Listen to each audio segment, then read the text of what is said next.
I've had a few questions about how the trimmer works and how to put it together. So here's a quick video of the assembly and the parts. This is obviously a 3D printed piece that I made. This is the base that screws on the die.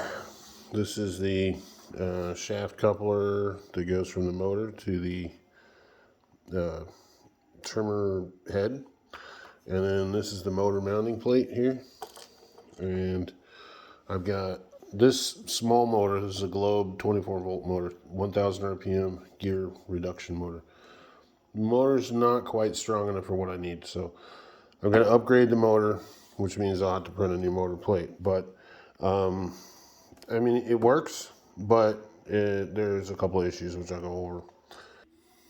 So I guess the first thing I should do, I'll just show you how it goes together. So this this trim die goes in a press.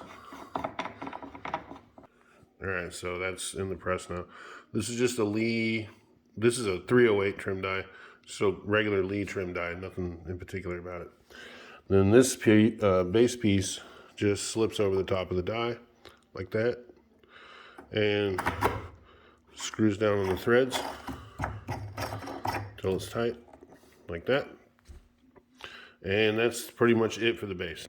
All right, the motor mount, obviously it's going to attach to the motor. There's 3 screw holes here and 3 screw holes in the motor, so I'm going to put that on.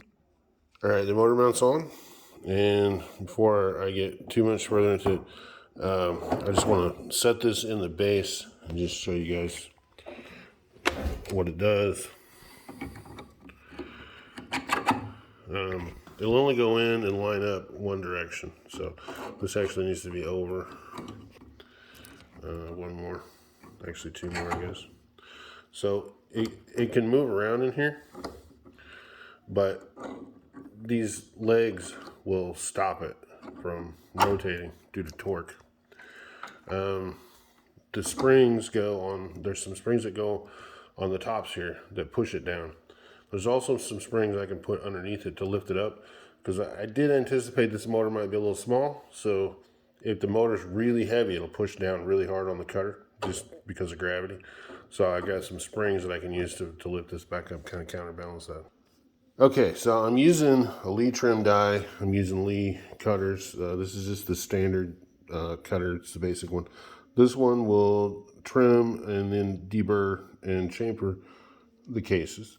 This is a Lyman trimmer, just the hand crank one. This actually fits in a Lee trim die. The cutting head is just a little bit big, and I had to grind it down just a little bit, probably about 40 thousandths, and it will go in that trim die, and it actually is a better fit.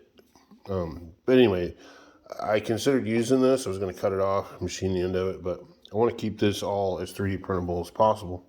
So you've got the motor adapter, and then you've got your 2 cutters. So the cutter screws into this, and then the motor just plugs onto the end of it. It just pushes on. There's no set screw or lock screw. This is a D-shaft motor, so there's a D-shaft hole in there. And I don't know why this keeps going blurry, but anyway, there's the D-shaft hole, and it just slides onto the motor. Now, when you decide which cutting head you have or which one you want to use, I really like this one because it will trim and deburr and chamfer the case all in one step. That's really nice.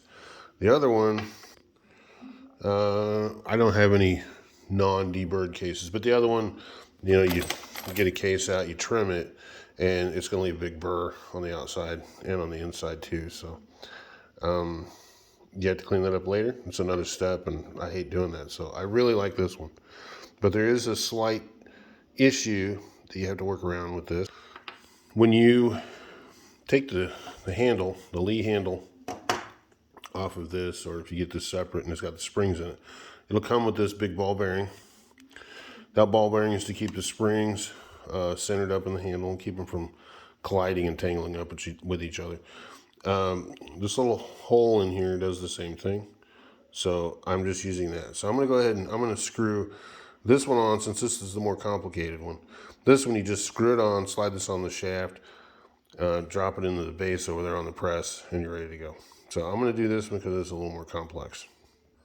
All right, it's screwed onto the adapter, and you got this little slide collar on the lead trimmers.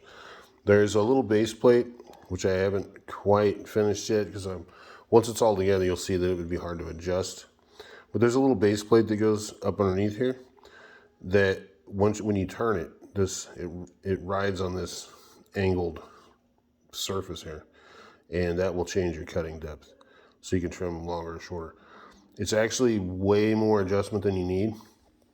That's about 100 thousandths, and you don't need that much adjustment. But make sure when you screw the cutter in, it goes all the way up against that shoulder down there. Otherwise, it may not spin very straight. There is a little bit of wobble. It's a 3D printed part, but I made the end of it loose enough on purpose, and the way it's mounted and the way these lock together in the base, it's not rigid, so it can wobble some and it'll still work. So I'm going to slide this onto the motor. Okay, so it's all together, aside from the adjustment plate, which I'm still working on, so I don't have that yet. So currently I adjust the cutting depth by adjusting some brass nuts that go on the bottom of the mounting screws. So because there's a slight issue with this, and I need a little bit bigger motor. This one I think is way too big. This is my primer pocket cleaner, reamer. I think this motor's too big, but it's really heavy. And since these are spring loaded, it has to push down hard enough to push those in, or it'll never actually trim the case. So these springs are pretty light. They're 7/32 spring with a 0.20 or 0.02 wire diameter, and they're 1 inch long. They push down, but not quite hard enough to compress this to make the cutter actually cut on the case. It will chamfer and deburr, and it will cut. It just is very slow. But I need more down pressure, but in order to accomplish that, I need a slightly bigger motor. If you go with a bigger motor, and it's so heavy that it compresses these springs and basically just binds up when you try to cut a case, because this is supposed to lift up. That's the intent for it being so loose. This is supposed to be able to push the whole thing up, and then the springs push it back down onto the case as it trims, and it should do that within, say, 2 seconds. Right now, it takes about 5 seconds to trim a case with this, which is not bad, but it's a little bit slow. If your motor's too heavy and it's pushing down too hard, you can use these springs underneath the plate. So let me show you both ways. So I've got a 308 case in the die, and this is just sitting up here floating. So when I push this case in the press, watch this right here, this will raise up. Okay. Now the case is all the way up in there, and that's where it would start cutting. But it's not actually, the cutters aren't actually engaged on the case. I'm going to push down on the top, and I don't know if you can see how much that moves, but that's where you compress the deburring blades. That's how much you have to push it down to get it to actually reach the cutter. All right, this is both spring configurations. This is the configuration for a heavy motor that pushes down too hard. This spring will lift the motor back up, and this spring will push it back down. A motor that weighs about 9 to 10 ounces, the whole thing, won't need this spring. A motor that weighs more than that, it's probably going to need this spring or a spring like it to help take some of the weight off. This is how I currently run it, which is just downward pressure. But you can see that I'm still having to push it down to get those deburring blades to get pushed all the way up so that it can actually cut. So still having to push down, so I definitely don't need this. Okay, I took the lifting spring out, so now I just have the down springs. Got all 3 of them in place over here. So if I lift this up and then let it down slowly onto the case, right there. Okay, it's just sitting there, but to get the cutting surface to engage the case mouth, I have to push this down. So right there, it's pushing on the case mouth. So I need just a little more spring tension, maybe 2 rotations, to overcome those lifting springs on the deburring blade. Ooh, that one was really loose. So we'll go with that. And then I'll do it one more time. I think that'll work. It's pretty close. All right, so now we can let the case down. Yeah, that's all the way down. So push it back up. And it came up just slightly. Just a little bit. So I think I'm pushing the deburring blades in. Now, when you turn it on, there's probably going to be some wobble. This may vibrate a little bit. The springs help, you know, it can wobble a little bit without binding up. But for the most part, it should spin pretty freely in here. But now you can see how it would be such a pain in the butt to use that little finger wheel down in the bottom of this to adjust the height of your cutter. I'm going to do something different. I don't think I'm going to use that same idea that Lee has. I'm going to use something else. And I don't like the nuts out here that are stopped to keep it from dropping down, because I've got to adjust 3. And that's kind of a pain. Anyway, we'll see if that may work, but that's the trimmer and that's how it goes together.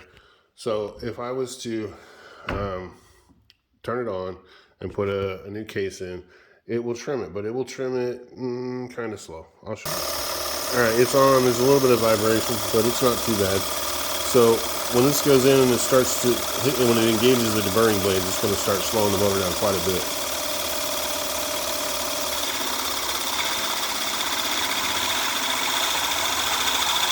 So now the motor's under quite a bit of load. It's not turning very fast at all. Now it's actually trimming the case. It just takes it a second. And that one's probably trimmed now. It looks okay. It's just kind of slow. But anyway, that's the case trimmer, guys.